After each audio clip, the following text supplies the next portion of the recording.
আসসালামু আলাইকুম। আজকে আমি বানাচ্ছি তালের বড়া পিঠা। এই যে আমি গুড়ি অলরেডি নিয়ে নিয়েছি, তালের গুড়ি, আর সামান্য পরিমাণ একটু লবণ দিয়ে দেব। এবার একটু তাল, এই তালটা আমার ভাই বুঝছাও না নাসিমা আপা করছে, মানে চাইলা টাইলা দিছে। বাড়ির থেকে দেশে থেকে পাঠাইছে। এই যে নারকেল কুড়া, এবার আমি নারকেল কুড়া দিয়ে দিব একটু।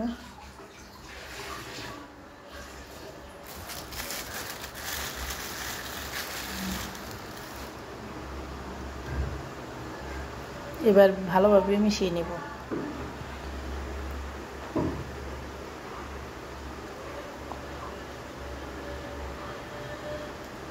এই যে বেশ সুন্দর করে তালের সাথে গুড়ি, লবণ, নারকেল এগুলো বেশ ভালোভাবে মিশিয়ে নেব। এই যে আমি এখন চিনি দিয়ে দিয়েছি, চিনিটা দিয়ে এবারে আবারও ভালোভাবে মিশিয়ে নেব।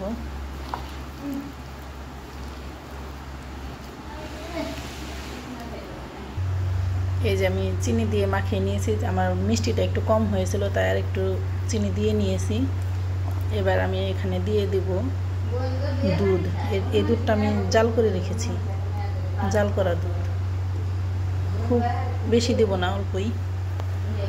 এবার বেশ ভালোভাবে মাখিয়ে নেব, মিশিয়ে নেব এগুলো।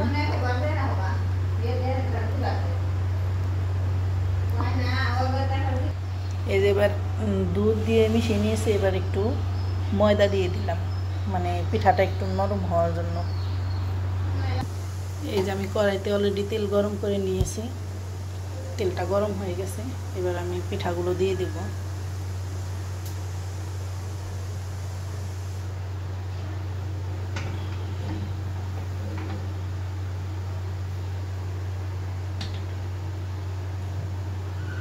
বিসমিল্লাহ।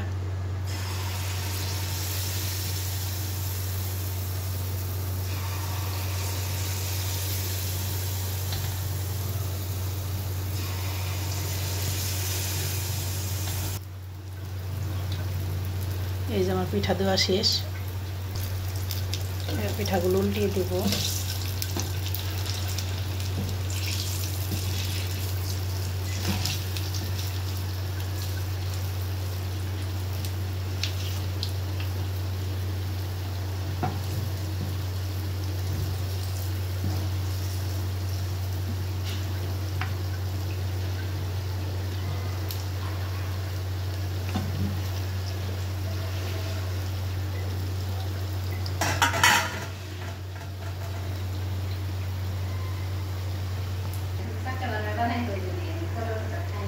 ও তালের পাতায় খাও না ওইটি না? ও তাহলে কি বুড়া পিঠা খাও না? ও কাম করা পান না, তাই তো তুমি না গেলে রাগ হয়ে যায় না? পাগল হয়ে যায়।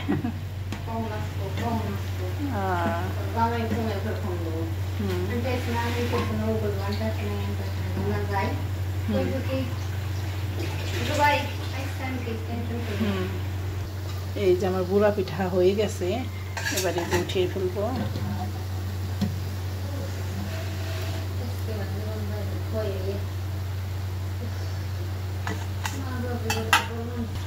এই যে আমি আবার দিতেছি।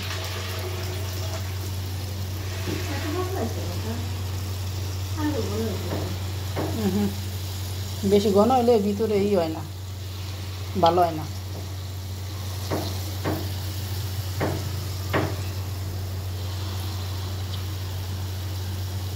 আমার শাশুড়ি তো এইভাবেই বানায়, হের কাছেই তো শিখছি। অনেক মজা হয়তো হের হাতের পিঠা।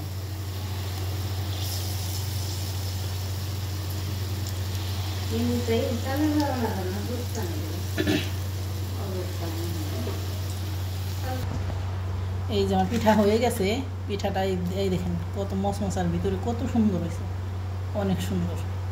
আর মানে এই পিঠাটা বুঝছাও না, যদি কিনা মানে হইতো শক্ত হইতো, মানে একবারে শক্ত হয়ে যেত।